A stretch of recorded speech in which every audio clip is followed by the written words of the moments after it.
Hello friends, आज की इस वीडियो में हम देखेंगे प्रिस्क्रिप्शन लिखना कि आयुर्वेदिक डॉक्टर लोग कैसे प्रिस्क्रिप्शन लिख सकते हैं। और जनरली सभी डॉक्टर लोग इसी थीम पर प्रिस्क्रिप्शन लिखते हैं, तो इसमें हम जानेंगे कैसे लिखा जाता है। इसमें आपको बेसिक बेसिक कुछ बातें बताई जाएंगी जिनका आप ध्यान रख के प्रिस्क्रिप्शन लिख सकते हैं। सबसे पहले हम यहाँ एक प्रिस्क्रिप्शन पैड बना लेते हैं।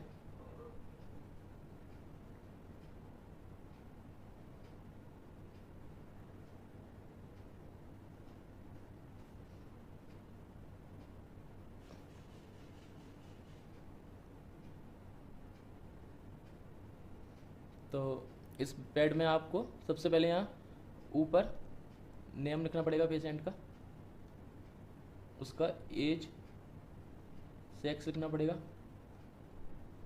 यहाँ उसका occupation, phone number, OPD number, IPD है तो आईपीडी नंबर, ये सारी डिटेल बेसिक आपको इन्फॉर्मेशन उसकी फिल करनी पड़ेगी।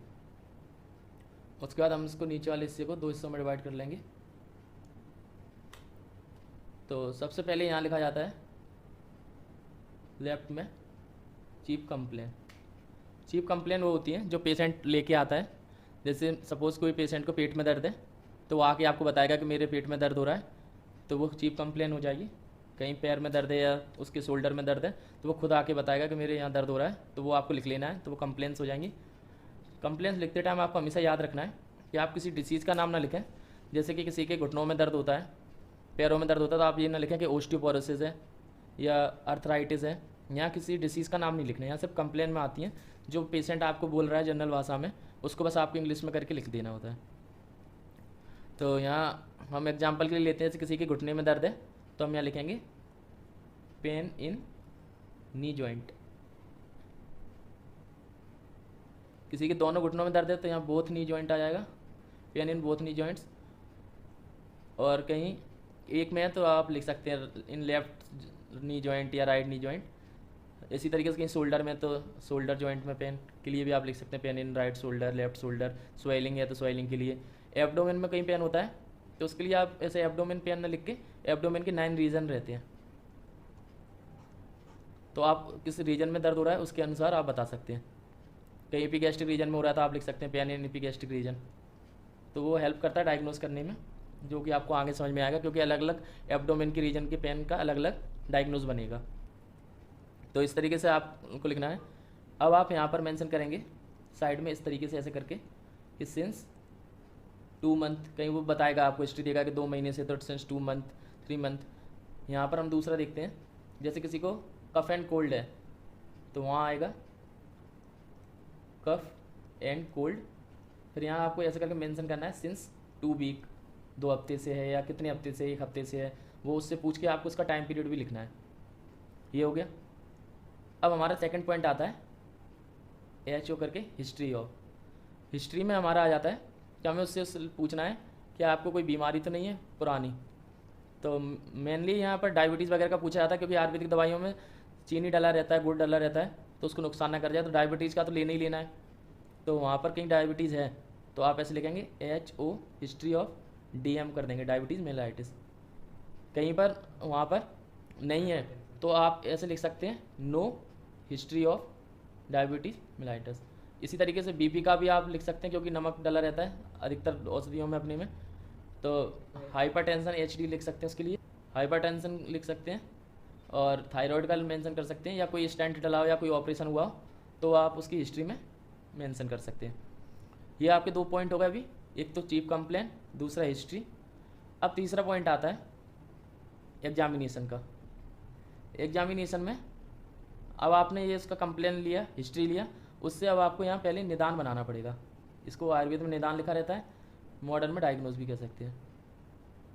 तो ये डायग्नोसिस या निदान कुछ भी लिख लीजिए। अब जब आप उसकी कंप्लेन सुन लेंगे और इसकी हिस्ट्री देख लेंगे कि कब से क्या है, उसको पहले क्या था, तो यहाँ आपको बन जाएगा। जैसे कि इसका कफ एंड कोल्ड वगैरह था, यहाँ आपका आ जाएगा कांस रोग।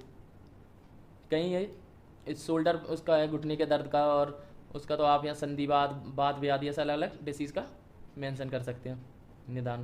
निदान लिखने के बाद अब आपको पता कि इसको खांसी उठ रही है, 2 हफ्ते से उठ रही है और सही नहीं हो रही, तो यहाँ आप चेस्ट एक्सरे का एग्जामिनेशन में मेंशन कर सकते हैं। या किसी और डिसीज़ के लिए, जैसे किसी को घुटने में दर्द है, हाथ पैरों में स्वेलिंग है, तो यूरिक एसिड के लिए आप अलग अलग एग्जामिनेशन के लिए यहाँ मेंशन कर सकते हैं। अब हम बात करें नेक्स्ट पॉइंट की, तो ये आपने यहाँ डायग्नोज बना लिया, निदान कर लिया, कंप्लेन ले ली, हिस्ट्री ले ली, एग्जामिनेशन लिख दी, उसको क्या जरूरी है। फिर यहाँ आपको मेडिसिन लिखना पड़ेगा। मेडिसिन लिखने के लिए क्या प्रोसीड्यूर रहेगा कि सबसे पहले आपको वहाँ दोष पता करने हैं कि किस दोष के कारण उसको वो बीमारी हो रही है। तो यहाँ हमें उस दोष के लिए चूर्ण लिखना है। जैसे कि बात व्याधि के लिए है तो आपको अश्वगंधा वगैरह लिख सकते हैं, क्योंकि ये दर्द में और उसमें फ़ायदा करेगा। तो यहाँ इस सबसे पहले अपन ने बेस चूर्ण ले लिया अश्वगंधा, इसको 3 ग्राम लिया जाता है, 3 से 5 ग्राम अप्रोक्स, तो आपने यहाँ मेंशन कर दिया। अब आपको इसमें और बेस चूर्ण हो गया ये अपना, अब इसके अंदर मिक्स करना है। तो आप यहाँ प्लस लगा के यहाँ आप और उसके अंदर गोदंती, भस्म, मुक्ता सुक्ति, भस्म ऐड कर सकते हैं। तो ये इनका रहता है 250 mg मिलीग्राम में रहते हैं भस्म और रस औषधि। तो आपको सबसे पहले जो योग आएगा उसमें एक चूर्ण रहेगा जो कि ग्राम में रहेगा, आप याद रखिएगा। बाकी की जो और भस्म और रस औषधियाँ मिलाएंगे वो मिलीग्राम्स में रहेंगी। तो आप ऐसे 3 या 4 मिला के कॉम्बिनेशन देते हैं सबसे पहले, तो उस कॉम्बिनेशन को सबसे ऊपर लिखा जाता है और उसके ऊपर नंबर 1 बना देंगे आप। ये हो गया। नंबर 2 पे आएगा आपका, अब आपको उसको टैबलेट वगैरह जो एकल औषधियाँ देनी है वो नंबर 2 बना के आप, जैसे बात रोग का है तो आप यहाँ एकांग वीर रस करके दे सकते हैं। और यहाँ टैबलेट के लिए आप ये तो ऐसे करके मेंशन कर सकते हैं 1 गोली सुबह शाम, या फिर आप यहाँ लिख सकते हैं 1 BD, या 2 गोली देना है तो यहाँ 2 का निशान बना के 2 BD भी लिख सकते हैं। कहीं ये कफ का है वो, तो इसका एग्जाम्पल में आप लिख सकते हैं जैसे लवंग आदि बटी। अब लवंग आदि बटी का क्या रहता है, ये दिन में 4-5 बार लेना होता है चूसने के लिए, तो इसको मल्टीपल ऐसे बना सकते हैं आप। इनका मतलब रहता है कितनी बार ले रहे हैं। उसके बाद हमारा 30 नंबर पे आएगा, कोई भी आसवरिष्ट हम उसको दे रहे हैं तो वो मेंशन करेंगे। जैसे कि खांसी में बास का आसब चलता है तो यहाँ बास का आसब लिख सकते हैं। फिर उसकी अपन को वैल्यू लिखनी पड़ेगी कि 10 ml लेना है कि 15 ml, और इंटू BD करना पड़ेगा कि दोनों टाइम लेना है। तो खाना खाने के बाद लेना है या वो, तो वो भी आप इसमें लिखना पड़ेगा आफ्टर मील। इस तरीके से आप 3, 4, 5 जितनी दवाई लिखना है, लिखने के बाद यहाँ साइन करके अपना डेट मेंशन करना है लास्ट में आपको अपना डेट जरूर डालना है जिससे याद रहेगा पर्चा कब का है। तो ये आपका, अब आप देखिए एक प्रिस्क्रिप्शन पैड बन के तैयार हो गया किसी डिसीज़ का। अब हम याद रखते हैं कि अब इसको सेकंड बार वो आएगा फिर से कोई नया पर्चा लेके, तो उसका ये डिटेल सेम रहेगा, बाकी का ये नीचे का अलग रहेगा। तो अब अपन को क्या करना है कि सेकंड केस में फिर से जैसे वो आया आपके पास रिपीट हुआ, तो ये तो आपका वो डिटेल वो सेम रहेगा जो उसका होगा। अब वो आपके पास आएगा तो आपको यहाँ कंप्लेंट्स में पहले आपको फॉलोअप केस लिखना है कि पहले ये दिखा चुका है, उसको ये आगे फॉलोअप कर रहे हैं। कंप्लेंट्स में आपको कहीं उसको फ़ायदा है कि नहीं, पहले उसको मेंशन करना है। तो हमने पहले एग्जांपल में 2 लिए थे, एक हमने लिया था पेन का, नी जॉइंट में और शोल्डर जॉइंट में पेन था, और दूसरा था कफ वाला जिसको खांसी उठ रही थी। तो आपको अब यहाँ कफ में आपको पूछना है उसको कि रिलीफ है कि नहीं है। कहीं उसको रिलीफ है तो आपको यहाँ लिखना है परसेंटेज में कि 50% रिलीफ इन कफ, जिस चीज़ में रिलीफ हो। कहीं पेन में रिलीफ है तो आप यहाँ लिख सकते हैं 25% relief in pain in right shoulder. तो यहाँ आपको मेंशन करना है कितने % रिलीफ है। नहीं है तो आपको लिखना है नो रिलीफ। कहीं आपको परसेंटेज में नहीं लिखना है तो आप इसको माइल्ड, मॉडरेट और सिग्निफिकेंट भी लिख सकते हैं कि mild relief, moderate relief, significant relief, कितना उसको आराम मिला पहले से। बाकी का हिस्ट्री वगैरह आप उसका वहीं का वहीं मेंशन कर दीजिए, पुराना वाला। कुछ नया हो तो आप वो भी उसमें ऐड कर सकते हैं।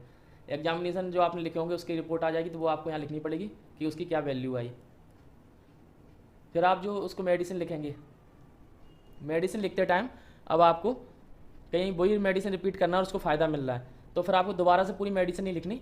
आप यहाँ रिपीट, वहाँ जो अपन ने 1, 2, 3 नंबर डाले थे तो वहाँ आप नंबर डाल सकते हैं कि फर्स्ट, सेकंड, थर्ड आपको रिपीट करना है और फोर्थ नहीं करना है और फिर दोबारा 5th करना है। तो आप यहाँ नंबर डाल सकते हैं 1, 2, 3 और 5 रिपीट, और यहाँ साइन करके और उस डेट को डालना है जिस तारीख की मेडिसिन रिपीट कर रहे हैं। तो मान लीजिए कि वो आया है 21 तारीख का, 21/7/23 का है, तो आपको ये 21/7/23 का था तो यहाँ के 21/7/23 है जैसे यहाँ, तो आपको यहाँ मेंशन करनी पड़ेगी डेट कि वो 21/7/23 में आपको जो मेडिसिन दी गई थी वही रिपीट की गई 1 2 3 4।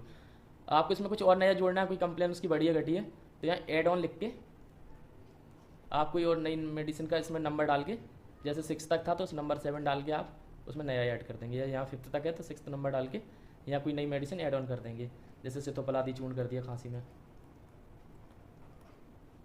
और ज़्यादा से ज़्यादा डिटेल लिखने की कोशिश कीजिए मेडिसिन की, जैसे इसको किस चीज़ से खा सकते हैं, तो शहद से लेना है, कितना लेना है, तो आधा चम्मच लेना है, जैसे तो आधा चम्मच शहद से खाने के पहले। तो आपको एक एक चीज़ मेंशन करनी है। तो वीडियो काफ़ी बड़ी हो जाएगी, इसलिए अभी हम वीडियो को यहाँ पर एंड करते हैं और इसका पार्ट 2 बनाएंगे। आप लोग कमेंट कीजिएगा आपको कहीं वीडियो अच्छी लगेगी हो तो हम इसका पार्ट 2 बनाएंगे। और यहाँ पर एक चीज़ और मेंशन करना है कि यहाँ इंटू 2 कर देते हैं, जैसे कोई योग लिखा हुआ है तो योग को ऐसे आप ऐसे लाइन खींच के अपन 1 × 2 कर देते हैं। इसका मतलब ये रहता है कि आपने ये दोनों टाइम के लिए दिया है। और एक सबसे इम्पोर्टेंट चीज़ आपको हमेशा इसमें मेंशन करना है कि 7 डेज़ के लिए दे रहे हैं आप, या 14 डेज़ के लिए दे रहे हैं, कितने दिन के लिए दे रहे हैं, तो ये आपको मेंशन करना है। या तो आप ऐसे नीचे लिख सकते हैं, या फिर आप ऐसे साइड में ऐसा करके यहाँ लिख सकते हैं कि 7 डेज़, ये 7 दिन के लिए। उसी हिसाब से आपका वो दवासाज उस दवाई को देगा। 7 दिन के लिए लिखेंगे तो आपको 7 दिन के लिए देगा। तो ये आपने एक थोड़ा जनरली जान लिया, हम और डिटेल में अगली नेक्स्ट वीडियो में बात करेंगे और आपको पर्टिकुलर एक एक डिसीज़ का भी बताएंगे कि इसमें क्या आप कैसे प्रिस्क्रिप्शन लिख सकते हैं, कौन कौन सी मेडिसिन आयुर्वेद की दे सकते हैं। तो आपको अच्छा लगा हो तो आप सब्सक्राइब कर लीजिए चैनल को। Thanks for watching.